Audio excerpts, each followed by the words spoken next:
Boa noite aos amigos de casa e aos amigos presentes aqui no Centro Espírita Maria Madalena.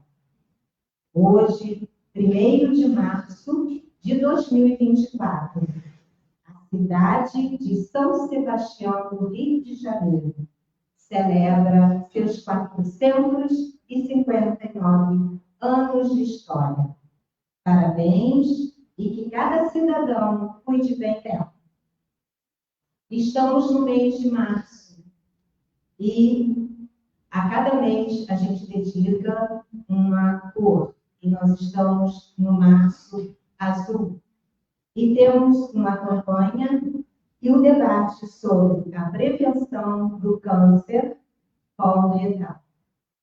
Iniciaremos agora o estudo do Evangelho segundo o Espiritismo, capítulo 5, Bem-aventurados os aflitos, itens 14, 15, 16 e 17. O suicídio e a loucura. O nosso amigo e irmão, que é trabalhador do Grupo Espírita Francisco de Assis, na Ilha do Governador, é também aqui no Maria Madalena. Ele trabalha no projeto SAMUR, atendimento às pessoas em situação de rua. E ao nosso amigo, irmão Luiz Carlos. Boa noite, Luiz Carlos. Seja bem-vindo mais uma vez a casa. Obrigado, boa noite a todos. A quem está em casa também, né? Não esquecer. E quem vai ver a gente depois também.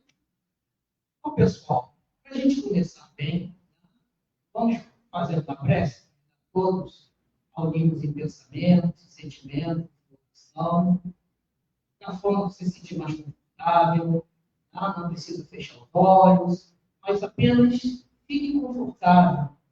Vamos aqui deixar o mundo lá fora, deixar as tribulações do dia, deixar tudo aquilo que nos aconteceu, os projetos que realizamos, que não realizamos, e agora vamos cuidar da gente, cuidar da nossa dimensão espiritual, cuidar do nosso ser, cuidar desse espírito que às vezes passa por momentos tão difíceis, que às vezes não compreendemos.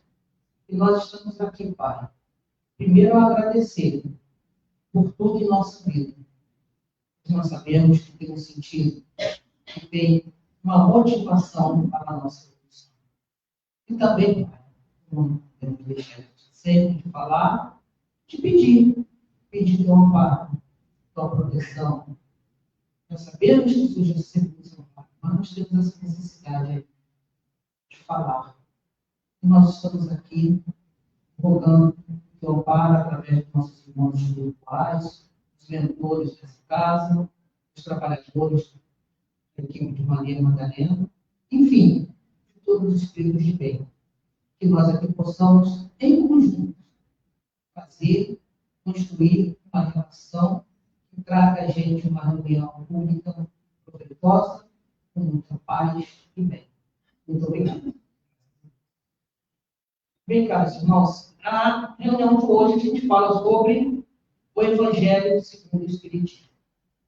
O Evangelho ele é a grande obra, vamos dizer assim, que fala da nossa dimensão moral, que traz a gente os aspectos morais, aqueles que nos trazem o nosso desenvolvimento do nosso ser. Tá? As outras não trazem.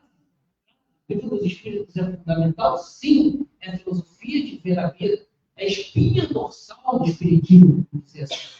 Porém, o livro do Evangelho segundo o Espiritismo, ele traz as máximas do Cristo. Deixa eu até pegar aqui para ler para vocês, para gente entender o que quer dizer Evangelho segundo o Espiritismo. Não foi o Espiritismo que inventou, e nem foi a Kardec que inventou. Tá? Às vezes eu recebo essa crítica. O Evangelho que vocês estudam é o Evangelho que Kardec inventou. Assim, não. O que é o título do Evangelho segundo o Espiritismo? A explicação das máximas morais do Cristo em concordância com o Espiritismo e suas aplicações nas diversas circunstâncias da vida. O que ele está falando aqui? A gente não está inventando nada, a gente está pegando as máximas morais. O espiritismo ele não está preocupado com milagres, não está preocupado com questões, né, de conflitos, questões extras, seja lá qual for. Apenas com o desenvolvimento moral, apenas com aquelas coisas que dizem respeito ao nosso crescimento como ser, né? O nosso desenvolvimento como espírito. Claro, tudo isso a gente lê o Evangelho segundo o Espiritismo, segundo os princípios da doutrina espírita, né? Que é acreditar em Deus, acreditar na reencarnação, acreditar na imortalidade da alma, né? Na pluralidade dos mundos que nós podemos viver nesse universo e na comunicação com os espíritos desencarnados, que são nada mais nada menos que a gente fora do corpo de carne. É isso aí. Então, quando a gente consegue ler as máximas do Cristo Doce, que vale para toda e qualquer tradição religiosa, está lá, né? Está lá a parábola do bom samaritano, está lá a parábola da Lútera, está lá a parábola das bem-aventuranças, né? A lei, o discurso do monte, não, o sermão do monte, está lá e é para toda a religião, inclusive para nós. Nós não estamos fazendo nada de diferente. E nós lemos segundo o que? Os princípios da doutrina espírita. Eu estou explicando isso porque, pelo que eu percebo, para pessoas que estão aqui pela primeira vez, para você entender qual é o escopo do nosso ensino, ou o escopo que nós trabalhamos, nós entendemos o Evangelho. Tá? E aí você vai entender por quê. Nosso estudo hoje trata do capítulo 5, que fala bem-aventurados os aflitos. E não tem como você entender que Jesus fale bem-aventurados os aflitos. O que dizer bem-aventurados?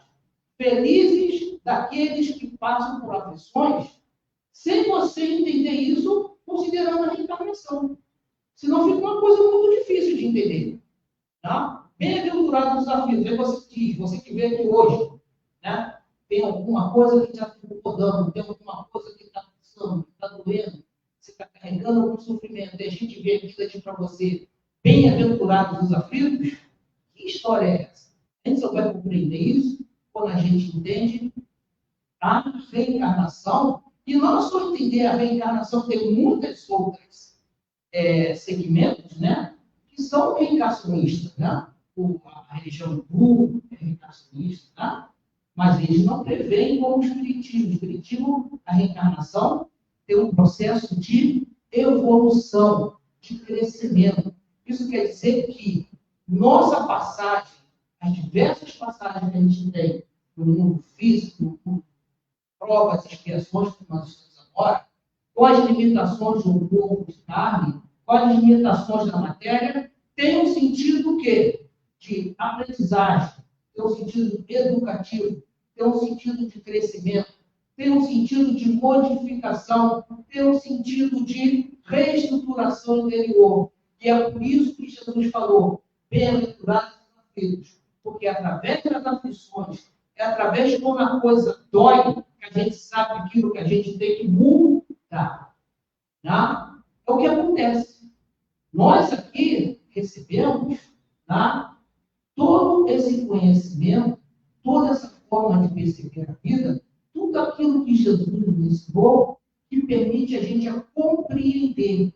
E quando a gente compreende no sentido da dor, o sofrimento fica mais explicável e a gente consegue lidar melhor com isso. Por que isso, Luiz? Porque o sofrimento é a parte moral, é como a gente interpreta a dor, é como a gente vive a dor. E sabe de uma coisa?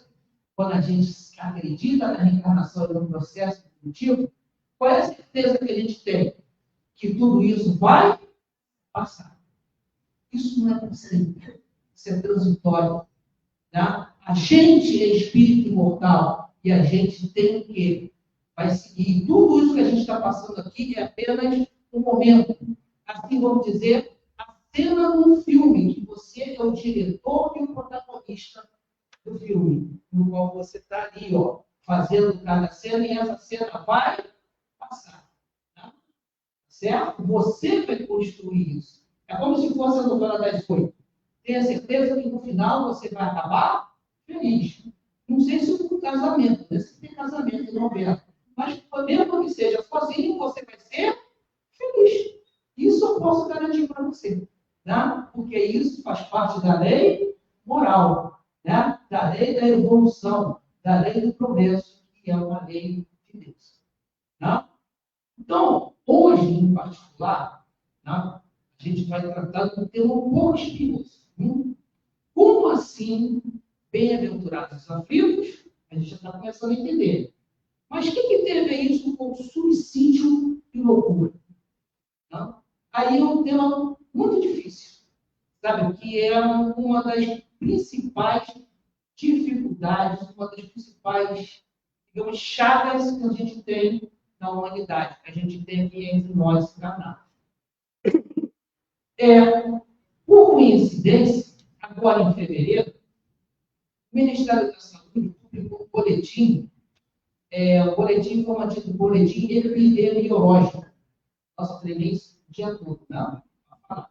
Minha preparação, a Rosane falou, eu falei, treinando no espelho, epidemiológico. Isso é de novo, então, no boletim epidemiológico, né, do Ministério da Saúde, eles fizeram uma pesquisa, né, fizeram todo um estudo de 2011 até 2000, se eu não me engano, 22. Né? E lá tem tantas coisas que se trataram, que tinha lá a questão do suicídio. Né? Então, gente, quando a gente fala de suicídio, eles consideram também a autoviolência. O que é autoviolência? É aquela pessoa que corta os pulsos, que se corta, que se maltrata. Né? A autoviolência. Ele trata também, porque são segmentos de um mesmo problema. Que nós começamos, às vezes, com esse tipo de automutilação, até chegarmos ao suicídio em si. E lá tem uma coisa que é bem complicada, né? A gente fala assim, mas o suicídio é um problema sério na sociedade brasileira. Ele não é falado, não é discutido, mas é um problema sério. Eu tenho certeza que vocês, se analisarem direitinho, os conhecimentos entre amigos, parentes e tal, se você meditir, tem alguém que um dia pensou, a gente fala, teve ideação suicida. O que é ideação suicida? Aquela coisa de falar assim, seria melhor morrer do que eu passar por isso. Preferia estar morto do que passar por isso. Não? Tem horas que a gente fica só na ideação, mas tem momentos que passa para a prática mesmo. Né? E o que é alarmante que eu quero mostrar para vocês é que, dentre os jovens, né, as práticas de autoextermínio, né, elas aumentaram 6%. O que é entre jovens? Pessoas de 12 a 29 anos. Jovens demais, né? Sim. Claro que o suicídio não tem um fator, né? Ninguém vai se suicidar só por um fator. Não? São um conjunto de fatores. Tem gente que passa, o pessoal tenta suicídio porque teve uma disputa amorosa, tomou um pé na nádega, né? Tenta suicídio. Se fosse assim, companheiro, eu já não estaria aqui há muito tempo. Totalmente diversos. Não? Diversas vezes. Então, eu não estaria há muito tempo. Bem que eu conhecia todo o espírito, né? Eu me salvei. Né? Então, não é só um fator. São diversos fatores, né, que vão, não é uma coisa só, são diversos fatores que vão levar a gente a praticar isso. Não? E entre os jovens é alguma coisa que está realmente trazendo muita emergência para a gente prestar atenção no que nossos jovens estão fazendo, no que eles estão dizendo para a gente. Essa exposição extrema às telas, a essas coisas da internet. Tá? Você é pai, tá? Você é responsável, você deve saber o que está acontecendo, o que o seu filho está acessando. Tá? Não tem essa coisa de, verdade, meu filho, não. Ele tem até um certo momento. A gente tem que saber o que eles têm que estão fazendo, o que está acontecendo ali. Tá? Viu? Vocês em casa também? Saber o que está acontecendo, porque tem alguns casos desses jogos que estimulam esse tipo de prática, principalmente de automutilação. Tá?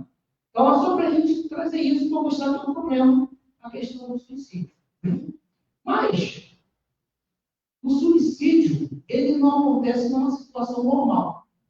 Quando você pratica, quando você vai lá tentar autoextermínio, você não está na tua condição melhor de mental. Você não está no equilíbrio mental. Você está no processo de um transtorno mental. Aí você vai dizer, eu não sou assim. Mas naquele momento, você perdeu. Você cortou o vínculo com a realidade, o vínculo com o equilíbrio. Tá? A pessoa que tem coragem de se cortar, de meter uma faca no coração, né? Coisas que ele pensa, idealiza, pensa como vai ser, ele não está no momento de perfeito equilíbrio mental. Então, por isso, tem essa ligação entre a saúde mental, né? A doença mental, o transtorno mental e a questão do suicídio. Por isso, esse tema é tão legal que eu falo, tão importante, a gente relaciona a loucura ao suicídio. Não?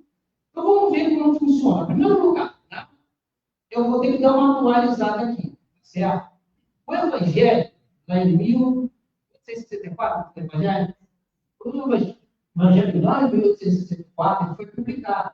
Mas a gente está antes. E a gente tem que ver que Kardec e os próprios espíritos, na hora de trazer as mensagens, tinham que trazer de uma forma que o conhecimento da época permitisse o entendimento daqueles que iam ler. Hoje em dia, a gente não trabalha loucura, entendeu? Tá? Desde um filósofo chamado Michel Foucault, para cá, a gente não trabalha mais com isso, a loucura ficou mais uma coisa de um estigma social. Tá? O que era considerado louco? Todo aquele que não tinha um comportamento que era diferente do que era valorizado. Então, muita coisa a gente fica louco. Né? Você não fazer alguma coisa que era costume em um determinado lugar, uma determinada família. Hoje em dia você vê mesmo, né? Se alguém, um filho, um parente, tal, faz uma coisa, está ficando louco. Tá? Hoje a gente fala assim, mas não acontece nada. Mas num período atrás, muitas pessoas foram internadas como loucos e não eram loucos. Tá? Apenas de um comportamento que sim, e às vezes de outras normas, quando era esperado, era considerado louco. Por isso que, para cá, a gente está trabalhando o seguinte, com o conceito de transtorno mental.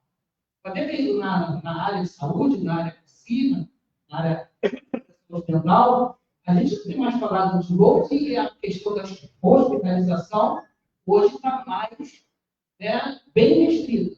Porque nós trabalhamos com a questão do transtorno mental. Por que transtorno e não doença? Também é outra coisa.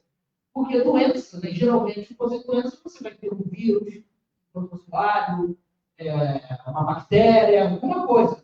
E o transtorno mental? A doença mental? Tem vírus da depressão? Tem bactéria da depressão? Não tem. Vou botar uma coisa para vocês, né? Cada um tem uma depressão única, sua, diferente. Se eu for tratar a depressão da Ivanete, a depressão da Ivanete vai ser diferente da depressão da você. Né? Elas vão tomar o remédio, não. Os remédios são necessários, a psicoterapia vão fazer, mas as histórias, a construção da depressão é diferente. Né? Não tem dois deprimidos assim, em série iguais. Né? As coisas que faz ficar deprimido, inclusive, é diferente. A mesma coisa com o transtorno do pânico, transtorno de ansiedade geral, né? Enfim, todos esses problemas. Então, feito isso, gente, o que a gente quer dizer? Quando Jesus fala bem-aventurados os aflitos, ele nos convida a gente conhecer a lei divina. A gente conhecer tudo aquilo que ele nos legou, tudo aquilo que está no Evangelho, que se chama a Boa Nova. O que é o Evangelho em si? É um código de ética, é um código de bom proceder, é um código de como você vai se cuidar. É um código de como você vai trabalhar a sua consciência moral. Tá? Por que ele falou assim, quando ele falou na parábola da adúltera? Quem for livre de pecado, que atire a primeira pedra. O que ele estava falando para o pessoal? Olha aí na tua consciência. Você pode jogar pedra nela? Né? E sem falar que todos eram homens. Né? E como se aquela mulher fosse adúltera, sozinha, não tivesse nenhum homem para ajudar ela a ser adúltera. Né? Só ela que era culpada. Então, tem que entender essas coisas que Jesus traz. Então, o que Jesus nos convida ali no Evangelho? A fazer esse exame de consciência sempre. E você olhar para você e ver, né, que você, se está aqui, é um espírito que foi escolhido para estar aqui. É um espírito que já evoluiu. É um espírito que saiu do momento primitivo e está no momento de evolução, como espírito imperfeito, sim, mas espírito caminhando. Então, olha que você está aqui. E aqui é uma oportunidade de a gente, através do trabalho dessas dores, dessas imperfeições, a gente chegar ao nosso processo de evolução. Então, você que está vendo aqui a primeira vez, né, de repente chegou com uma dor, sofrimento, não. O que a gente vai fazer aqui para você? Vai resolver isso para você? Vai dizer, tira isso e você vai ficar bem? Não. Vai dizer assim, vamos caminhar junto com você, vamos trazer os fluidos que são necessários da espiritualidade, que a gente sabe que existe, pelo fluido vital. Vamos ouvir você sempre que for necessário. Você vai encontrar aqui todo o acolhimento e, através do estudo e prática do que Jesus nos ensinou, você vai modificando a sua percepção da vida e de você, e você vai começar a caminhar melhor. É assim que funciona. Não é uma questão de falar assim, para de sofrer e acabou. Não. É a questão de vamos entender como sofrer, vamos entender como melhorar, vamos entender como crescer. Tá? É assim que Jesus nos proporciona. É assim que Deus nos ensina. É assim que Deus nos faz crescer. Não? Lá no Evangelho está escrito, pega a sua cruz e segue. É isso que ele está falando. Não está dizendo que vai carregar a cruz para você. Né? Não foi isso que aquela pessoa, Signeu, se eu não me engano, o nome dele, né? Ele foi, né? Jesus estava carregando a cruz, estava com dificuldade, mas Jesus falou, vou levar. Ele apoiou, mas Jesus levou a cruz dele até o Gólgota, né? Onde ele foi crucificado. Então, é assim que a gente vai fazer. É assim que a gente vai aprender. Gente, não? Pensa bem. Se você chegou onde chegou aqui, na tua realização dos seus sonhos, necessariamente você saiu da zona de conforto, você abriu mão de certas coisas, desapegou de outras coisas, aprendeu novos hábitos, descobriu e construiu novos caminhos, desenvolveu talentos para você chegar. E não é diferente no mundo moral. Só que aí, gente, é um negócio mais complicado. Sabe por quê? Porque quem é o grande juiz disso tudo? Você. Não tem alguém julgando de fora. É a sua consciência que te julga. E você vai falar assim, o que eu posso fazer de melhor hoje? É cada dia, é cada instante. Né? É como diz o Gilberto Gil. O melhor lugar do mundo é aqui e agora. Né? Apesar da gente ser eterno, o melhor do mundo é aqui e agora, porque a nossa eternidade, a gente está construindo dia a dia. Momento a momento, seja enquanto encarnado e enquanto desencarnado. A gente está fazendo isso. Então, olha só como é que é bonito. Está na nossa mão, gente. Tá? Deus já preparou o caminho. Nos deu todos os recursos. Nós temos a reencarnação. Nós temos os talentos que nós precisamos desenvolver. Nós temos a oportunidade de estarmos aqui. Falta quem fazer a sua parte? A gente. Por isso ele falou, bem-aventurados os aflitos. Porque se nós estamos passando por aflições e entendendo aquilo que a gente pode mudar, e tendo resignação para aquilo que a gente não pode mudar, a gente vai ter a coragem moral, né, que chama de coragem moral, de enfrentar, né, as vicissitudes, de entender as vicissitudes. Né? Aí, gente, a gente vai compreender que tem coisas nesse momento que não é para a gente ter agora. Não é o momento de ter. Né? Por mais que você batalhe, por mais que você dê soco, você só vai machucar a sua mão, porque não é o momento. Né? E tem outras coisas que é para você vai conquistar, mas você vai ter que ir buscar. Então, ninguém vai evoluir sem sair da zona de conforto, sem desapegar, sem olhar com mais carinho, com mais amor, com mais simplicidade na vida. Né? No final é isso. Tá? A gente vai ver que boa parte do nosso sofrimento, às vezes, essa falta de simplicidade. Qual é a primeira bem-aventurança que Jesus fala? Logo a primeira.